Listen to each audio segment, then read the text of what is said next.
Good to see you. Let's make it another good day. That's radio. Make it a good day.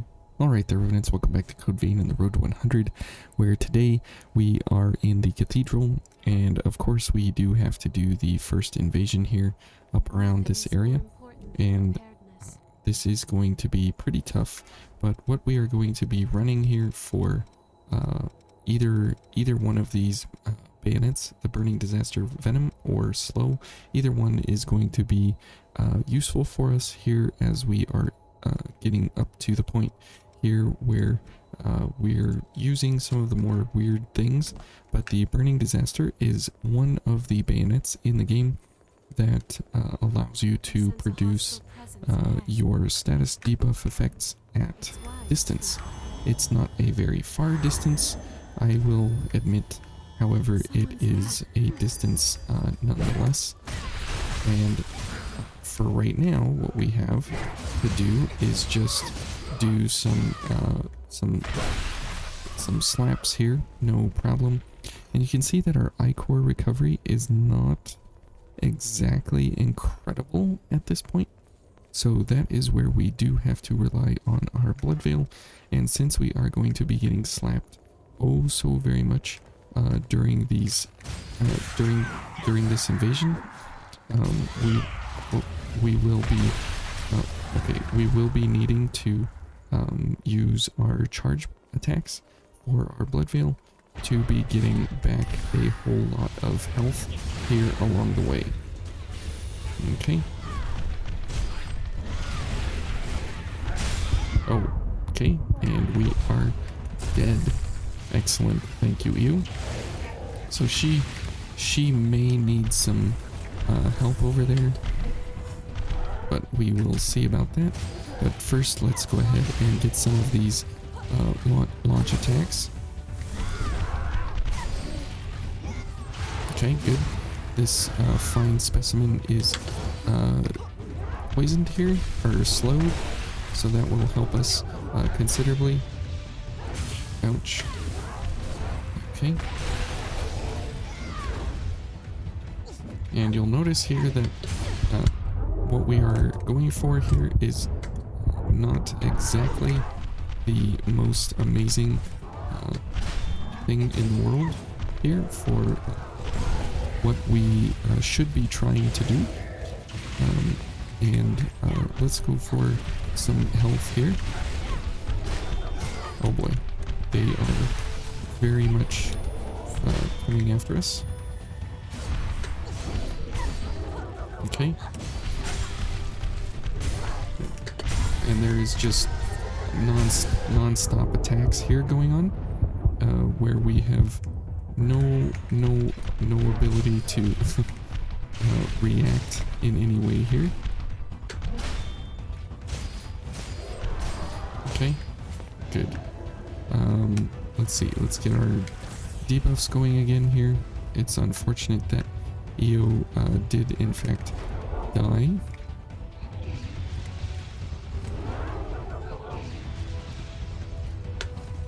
And you can see that like the status debuffs do apply at distance, however it is not as consistent as you might think. It is much more effective, right, to simply use the attack mechanism of the bayonet itself to inflict the status debuffs, and the 5 iCore that it costs is not especially palatable at this point, but that's okay. The understanding here is not that you know, there's the debuff, but you can see that it only applies not in the first strike of the weapon, but it applies in the continuous length of time of the bayonet actually being active. So it is relatively difficult actually to use this as a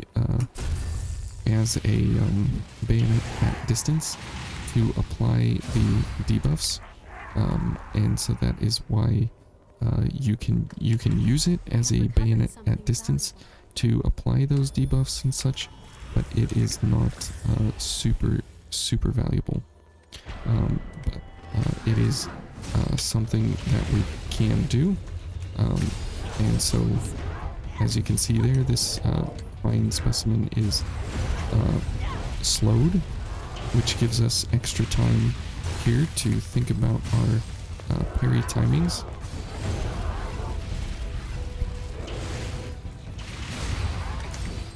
Okay, and we can go for a bayonet attack there. Oh, we got both of them in one attack. That's good. Let's go for backstabs here, so we can get some health back and such.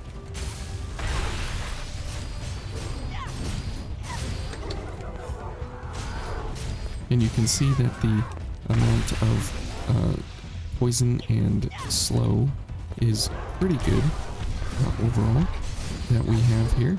So if we go for a venom bayonet, ouch, oh wow, that was a very big hit.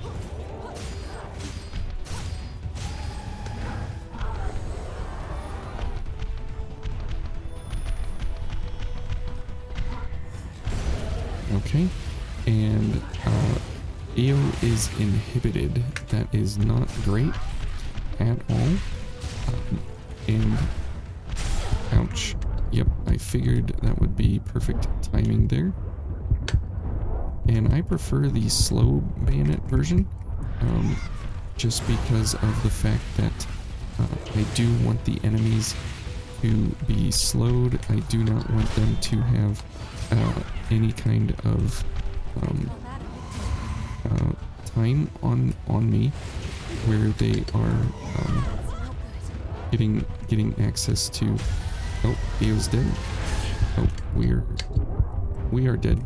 Okay, I don't want them to have access to their fast, normal, regular attack movements, and if they are slowed, it gives me an incredibly better window of time to actually use something else. But you can see that the actual bayonet version, like the portion of the bayonet where you're actually using the charge attack of it, the heavy shot here is actually not great for what we are doing here. But as you can see from the actual battle strategy of swinging the bayonet, it's actually very good.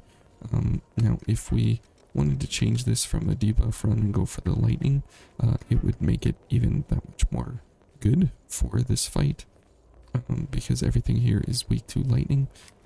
And if we wanted to be extra spicy, we would go for the ice version for the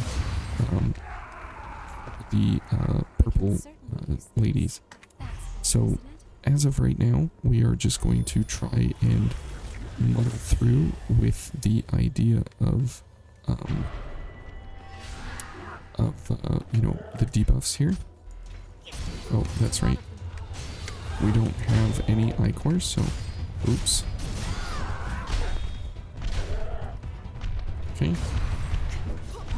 Oh. Eo's in quite a bit of trouble over there.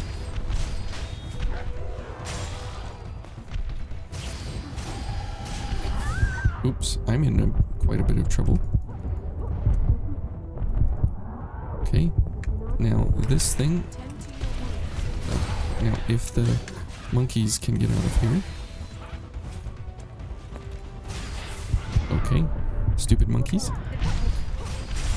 And we're dead. Oh, man. Yeah, this invasion is a little bit ridiculous here. And Sly Vengeance is just kind of a goof move here, just to say that we can use it, as we don't really have any dark value here to speak of, and we aren't really making good use of what the build is that we have. And so it's just kind of a build to show you guys how you can go about using this setup. For the cathedral, for this invasion specifically, you want to have giant AoEs, and you want to have a lot of I-core recovery, and you want to have Merciless Reaper active like all the time, and do slash and pierce gifts.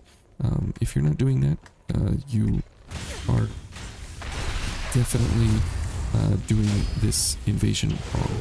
And so, as you can see here, for now, we are absolutely doing this invasion wrong, and that's okay. It's at least good to see how to do things wrong, so you can know how to do things right. Okay? And so, let's go ahead and see here about getting through here. Okay, let's go for a launch. Don't get surrounded. What are you talking about? Oh, whoops. That was a total mistake.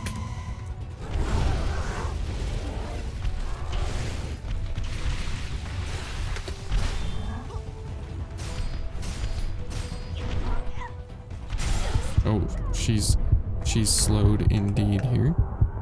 Okay. Let's go for a launch here. Io's dead. Excellent.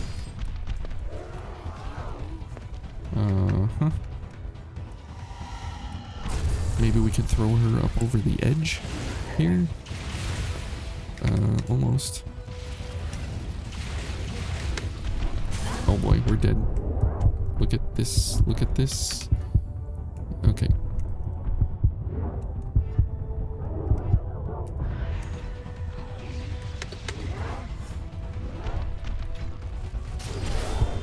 And we got caught in the iframe animation of our launch attack. Unfortunate. Oh man. So if you actually had a chance with a one-on-one enemy, like we do here at the beginning, we are able to use our bayonet at a distance, fairly useful to apply a status debuff. However, it is not, you know, oops, okay, we're dead already.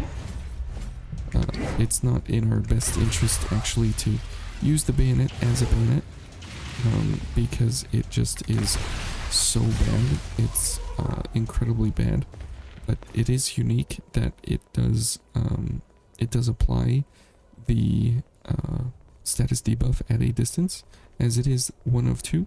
It is kind of neat to take advantage of that when you can. However, it leads to your death here at max difficulty. You can do this totally at 0 star, and it's actually pretty useful, pretty fun. But for this level of difficulty, it's absolutely trash garbage. And I've already killed Io once here, and so we're just gonna have to try and get as many attacks in as we can here to kill these things.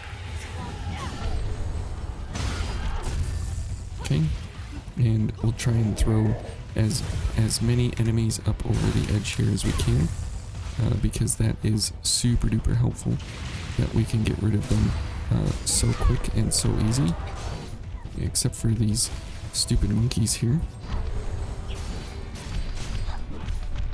Okay, Io should be able to kill the monkey over there, I hope. Okay, let's get her slowed. Oh, and I still got hit. I'm getting hit. I can't see what's going on. Io's dead because I killed her. I'm sorry, Io. I'm getting destroyed. Okay. Dead. Forget gifts. Forget what we're doing.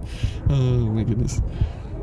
Yeah, so this is really truly the problem here of using this bayonet, is that even though you have bayonet abilities and everything, it just doesn't really matter. So let's go ahead and get rid of this so we can keep Io alive, and we'll bring a healing gift for her, because the 50% damage on our abilities here for the bayonet really doesn't do us any help or favors or interest at all, just because of the fact that Bayonet is absolute trash when it comes to using the charge attack. And don't get me wrong, there are the weird, the very, very weird charge attacks that you can do with this thing on bosses when you are one-on-one. However, when you fight a mob like this, like a true mob, where there are, you know, many, many, many enemies, it's a completely different story, and the bayonet loses its usefulness very, very quickly. So, anyways, we will just move on here. Okay, let's go for a backstab here and get some ichor back.